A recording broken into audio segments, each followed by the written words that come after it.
But I didn't get up to talk about Uncle Ed, did I? I'm supposed to talk about Grandmother Buford and Grandfather Buford. Mm-hmm. Well, I'm that country granddaughter from Douglasville, Texas. The serious moments about Grandmother Buford was when one of us got sick.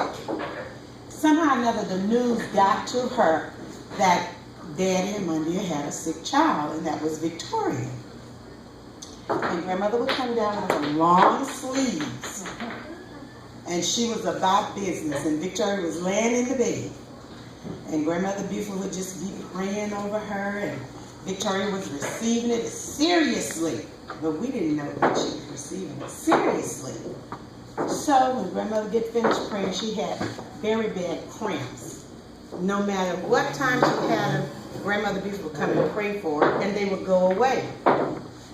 And part of that was because Victoria actually believed, and she had confidence in Grandmother because she's watched her over the years, how she has prayed and how she has just really stood firm on the basis of knowing who God was and knowing who she was and who she belonged to.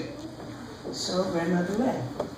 A few days passed, Victoria started saying, "Sir, get out the way. I got to pray like Grandmother did for myself. She said I could pray for myself. You get out of here." And Victoria began to pray and say some of the same words that Grandmother prayed.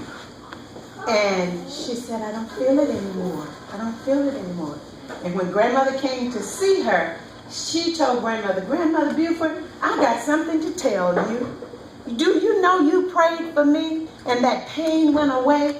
And she said, "I want you to know I can pray just like you, and I believe in who you believe in." So Victoria for us was our sickly child.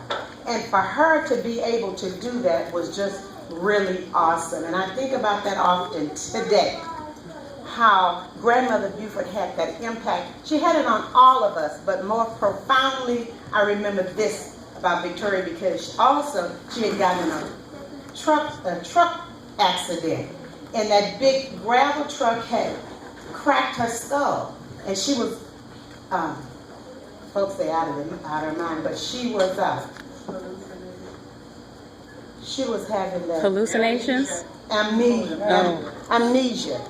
She was having amnesia and everything. And she had went over to get some plums, and Daddy said, "Don't go get those plums. Something gonna happen." And sure enough, she got busted in the head, but that's how she learned to pray, through by Grandmother Buford.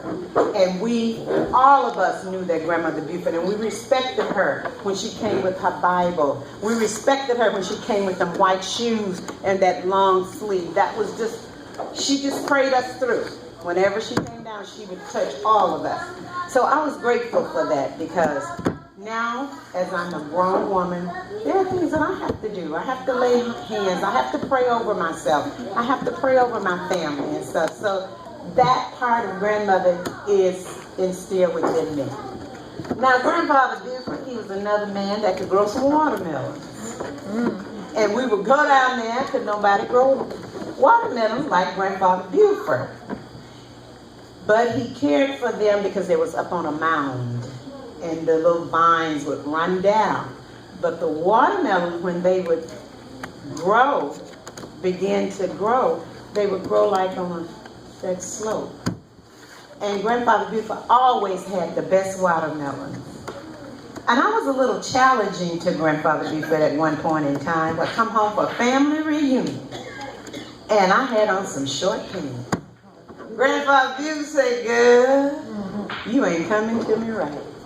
Ain't none of my daughters come before me with them short breeches on. And girl, you look a mess." And then I would come back around the next day. "You got them breeches on again, do you?" I said, "I do, Grandfather Buford." He said, "Girl, well, you're not with them, but you're a part of them. And I don't still know about you wearing them breeches, because you look mighty funny in them." I said, "Okay, Grandfather Buford, I'm going to try to do a little bit better." But he was accepting of it, but he made it, out of a joke or whatever. But seriously, growing up, his daughters did not wear pants. Am I right? That was something that he instilled in his daughters coming up. And given the world is turning the way it's turning today, he had the right idea. Keep them arms covered up and keep some dresses covered up, you know, and be modest. So they were wonderful grandparents to us. They would always see about us, and we just loved that. Thank you much. Yeah.